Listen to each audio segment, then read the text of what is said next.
in 500 feet. Arrive at 8555 Highway 238 on the left.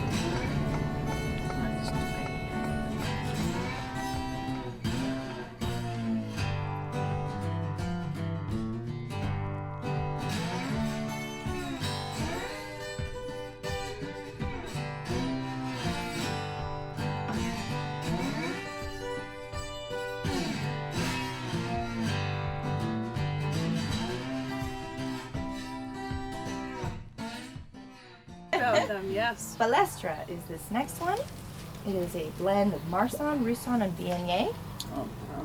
So all with your southern France varietals. This has a coastal minerality to it, and so it'll be great with your salmon, any fish or seafood. And this has pear and apricot notes that'll come out of that minerality. We do all of our wine in a young wine style, so it's all ready to open as soon as it's in the bottle and fruit forward. Right.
Okay, so this is the first screen you come to in Harvest Host after you've logged in, and you can see there's a number of ways. You can search by state, by province, by location, or by route. I'm going to take you through searching for some destinations by route. This is the one I find the easiest to use. So we'll go search by route.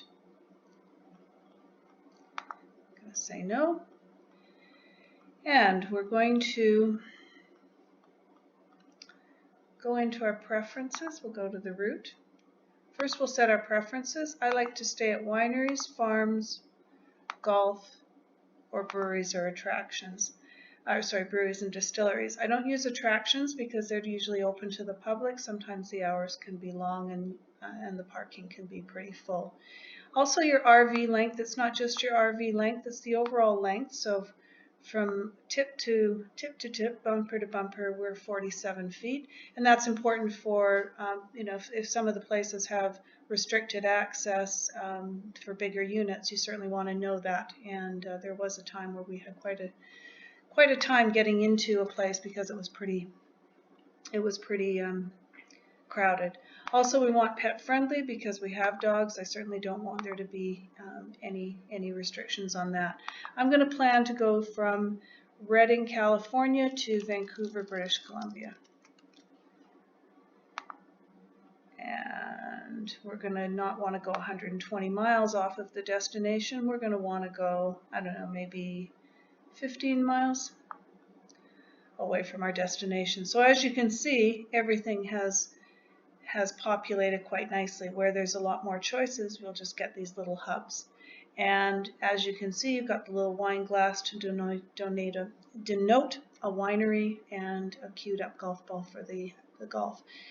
Now, golf is an add-on to the membership. It's not automatic. I think it costs about $20 extra. I highly recommend it if your budget can take it, because one of the nice things about golf is that the parking lots are usually pretty wide open. The hours are usually restricted because once the sun goes down, no one's out playing golf. There might be some people in the clubhouse, but that makes it a little bit quieter in the evening. And sometimes you get really lucky and there's a locker room and you can even have a shower. Also, there's usually great restaurants associated with golf, and the setting is really nice. You're off the beaten track. You're enjoying really nice green space. So that's my recommendation. This is really super sensitive, as you can see, as soon as I'm moving my fingers around. So try and use this to zoom in and out. It doesn't always work, but that is going to keep the screen from jumping around very much. But we'll come down here and look from where we go to Redding. You can home in on here. This looks like a good spot. Laurel Hill Golf Course. Now, coincidentally, we've actually stayed at this golf course, and it is a very, very nice Harvest Host destination. Once you brought up that, you click on the highlighted title, and it'll give you everything that you need to know. You've got some pictures, you've got directions, you've got a phone number to and contact information for who you're going to be reaching out to ask for your reservations. And then also, when you go down, you've got reviews as well. So if you want to review and see what everyone else thought of it, those are super helpful. And we've used that a lot. So that's an example of that one. We'll close it down now. And then you can just come up here. Maybe you want to go into a winery. So there, we'll go in here, and the same thing applies. You'll do the winery. So as you can see, it's very easy to use. The price of the membership, they often have promotions on. We paid, I think, $99 for our membership, which included the $20 add-in for golf. And once we had stayed in different places for 3 days, that has basically paid for everything, and you are good to go for free. Wherever you want to go, particularly those nights when you're on the road, it really makes things so easy. You just pull in, level yourself out as best you can, and get something to eat, or go play a round of golf, or take a walk, or whatever. And then in the morning, you get ready to go. As you can see, this is a small little destination, small little route that we planned from Northern California. But as you can see, there are lots of options: 8 around the Portland area, 5 just outside of Medford, and then all of the icons that you can see here. So for traveling, there's no reason to book into RV parks and face the hassle of having to park in a tight area, get everything connected just to reverse everything in the next morning.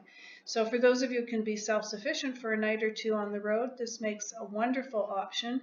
We've actually booked this, we planned our route all the way home using this app, coming from the Mexican border all the way up into Vancouver, Canada, and paid for nothing. So highly recommend Harvest Host.